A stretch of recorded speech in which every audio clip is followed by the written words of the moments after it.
Olá pessoal, seja muito bem-vindo ao canal da Casale IT. No vídeo de hoje nós vamos continuar explorando aqui o nosso Tang Nano 9K e nós vamos adicionar funcionalidade para utilizar esses botões que nós temos aqui na própria placa. Então temos dois botões disponíveis e nós vamos alterar o código do vídeo anterior para fazer uso desses dois botões para incrementar e decrementar o nosso contador.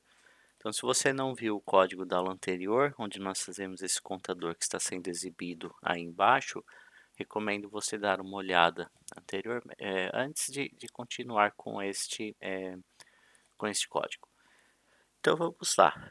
A primeira coisa que nós temos que fazer é adicionar os botões como entrada, que obviamente nós temos aqui os dois botões, nós precisamos informar ao nosso módulo do FPGA que nós temos que utilizá-lo como entrada. Para fazer isso, por eles serem entrada, eles vão ser declarados como input. Então você vai declarar aqui input btn e eu vou criar um segundo que é o input btn2. Então nós temos os dois botões. Daí nós poderemos fazer o mapeamento desses botões no nosso FPGA. Então você lembra que nós temos esse contador .cst, no qual nós temos já o clock e o LED, e o modo mais fácil é adicionar aqui pelo template, selecionar botões e adicionar as constraints. Então ele vai adicionar dois botões, aqui ele chama de btn1 e btn2, que no nosso caso eu fiz diferente, e também eu quero a ordem diferente. Então, a pequena alteração que eu vou fazer aqui é renomear. Eu quero que esse botão da localização do pino 3 seja o botão 2. Então, vou alterar aqui para o botão 2 e a localização eu quero que ele seja 4. Ou melhor, esse é só o BTN. O BTN vai ser na posição 4. E o BTN2 eu quero que seja na posição 3. Feito isso, então, eu tenho aqui o mapeamento de onde estarão para mapear com o meu código. Voltando aqui no contador, então uma vez que nós temos essa informação, nós precisaremos armazenar se esses botões eles estarão pressionados ou não. Então para fazer isso eu vou criar outras duas entradas aqui de registradores. Então eu vou declarar red btn red e eu vou inicializar como 0, considerando que ele não está pressionado. E eu vou fazer o mesmo para o segundo. Então, reg btn reg 2. E eu também vou inicializar para 0. Então, o status é que ele não esteja pressionado neste momento. E aí, aqui no nosso bloco principal, nós temos aqui o nosso clock. Aqui eu vou omitir essa linha, porque agora o incremento ele não será mais feito no clock. Eu vou até deixar comentado por hora. Mas a ideia é que ao invés dele ser incrementado a cada ciclo de espera do clock, nós vamos fazer isso através de botões. Então a primeira coisa que eu tenho que fazer é usar o botão 1 para fazer o incremento e o botão 2 decremento. Então para fazer o incremento nós precisamos primeiro ler o valor do botão e eu vou adicionar no registrador. Então se eu pegar btn reg igual não, né? Essas setinhas aqui é o contrário. Aí eu digito btn, que é o input aqui, né? Então eu vejo se o btn for válido, eu adiciono 1, se não, eu adiciono 0. Então isso aqui é aquele operador ternário, né? Como se fosse um if-else de uma linha só. Então ele fala, se existir sinal no btn, eu adiciono 1, que vai significar que ele está pressionado. Caso contrário, eu adiciono o valor 0, que seria não pressionado. E aí eu vou fazer uma verificação. Então, if btn reg for igual a 1, quer dizer, se ele estiver pressionado, aí você vai dar aqui o begin e você vai incrementar o contador. Então, nós vamos pegar contador do LED, vai receber o contador do LED mais 1. Então, estou incrementando aqui, e aqui eu vou fechar com o AND. Então, essa é a constraint que eu quero. E aí eu vou duplicar este código para fazer o botão 2. Então, btn reg 2, ele vai ser agora a leitura do btn2. Então, se o btn2 estiver pressionado, retorna 1, se não 0. E aqui eu verifico. Se o btn2 for igual a 1, aí eu vou decrementar o clock, o contador. Aqui eu vou adicionar uma outra condição para evitar que, se for 0, ele não continue fazendo o decrement, ele vai ficar em 0. Então eu vou colocar aqui se ele for igual a 1 e se o contador do LED for maior que 0. E se ele for menor ou igual a 0, eu não vou decrementar, porque senão geraria número negativo e daria problema. Então, essa é a estrutura básica do programa. Aqui terá um problema, mas eu quero fazer o upload disso para mostrar na prática o problema. Então vamos lá, vou fazer aqui o build program. Então vamos aguardar ele fazer o upload.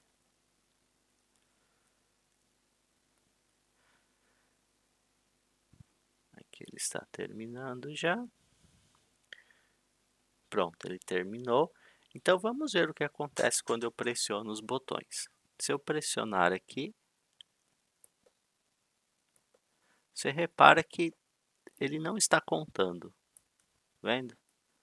E por que que isso está ocorrendo? Isso aqui é algo muito comum em eletrônica, que é o chamado de bouncing, que é algo muito comum, porque quando você pressiona o botão uma vez, até que o contato seja efetivamente feito, existe muito ruído. Então é muito comum que quando você aperta o botão, muitas vezes o botão seja pressionado. E também pelo nosso clock, que é bastante alto. Então nós temos que fazer algum sistema para evitar isso, que é a técnica chamada de debouncing, para dar tempo e garantir que, ao pressionar uma única vez, apenas uma única entrada seja registrada e o contador aqui seja incrementado de modo correto. Aí existem muitas técnicas de fazer isso.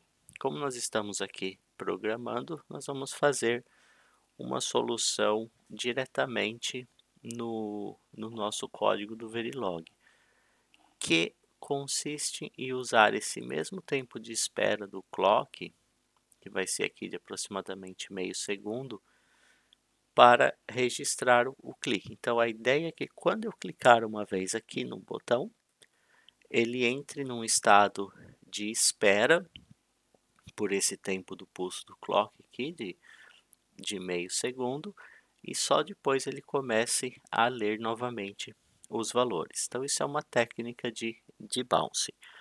E a estratégia para fazer isso será controlando com um novo registrador aqui, uma nova variável que eu vou chamar de bouncing, que sempre que eu pressionar um botão eu vou colocar ele num estado alto e ele será resetado aqui dentro no tempo de espera, para que sempre que após meio segundo ele volte a estar ativo. Então quando eu clicar no botão uma vez, eu vou entrar nesse modo de pausa e ele só passará a processar esses comandos quando ele for reiniciado aqui no tempo de espera.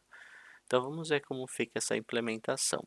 Primeiro eu vou criar, conforme eu disse, um novo registrador que eu vou chamar de debouncing e eu vou colocar ele como 0.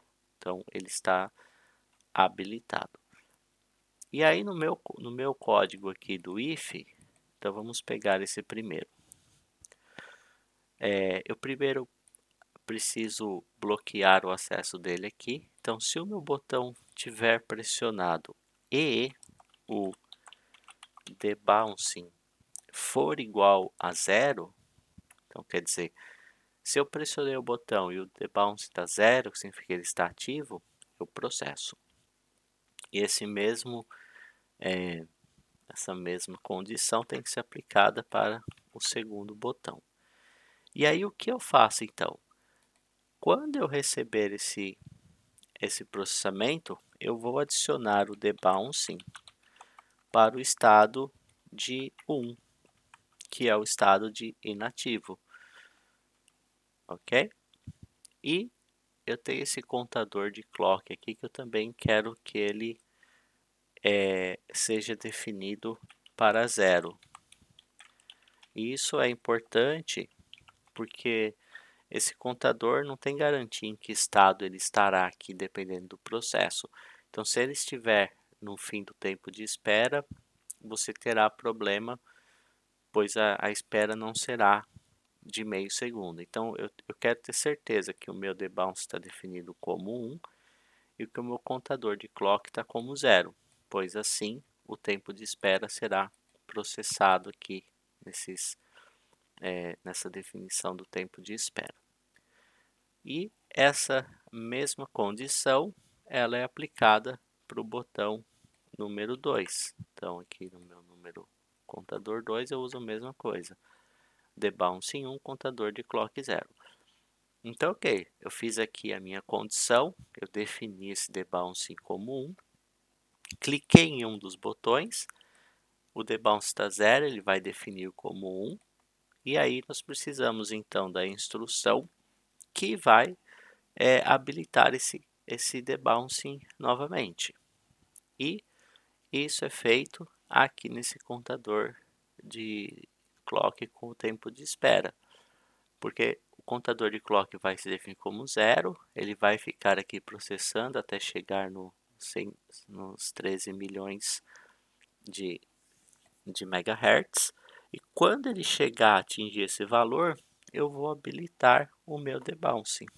Então eu coloco aqui debouncing igual a 0. E com isso, ele vai reiniciar ou habilitar o debouncing novamente. E ao clicar no botão, ele vai fazer o processamento. E com isso, nós teremos então esse tempo de espera de aproximadamente meio segundo entre cada clique para o processamento. E isso aqui já deve ser o suficiente. Vamos fazer o upload e ver se agora esse código funcionará sem problema. Vamos aguardar aqui. Pronto, com o upload realizado, agora você repara que ao pressionar, todos os LEDs estão apagados, e ao pressionar o botão, ele incrementa 1, 2, 3, contador em binário, né? 4, 5, 6, 7, 8, 9, 10. E se eu pressionar esse botão, ele vai reduzindo. 9, 8, 7, 6, 5, 4, 3, 2, 1, 0. E aí ele não faz mais nada. Então você vê que o método de debouncing ele está funcionando corretamente agora, pois o tempo de espera está permitindo essa atualização. Então, com isso nós vimos aqui como utilizar os botões em uma placa FPGA usando Verilog e também como criar um método em programação para fazer o debouncing de botões. Então por hoje é isso, espero que você tenha gostado e eu te vejo no próximo vídeo. Até lá!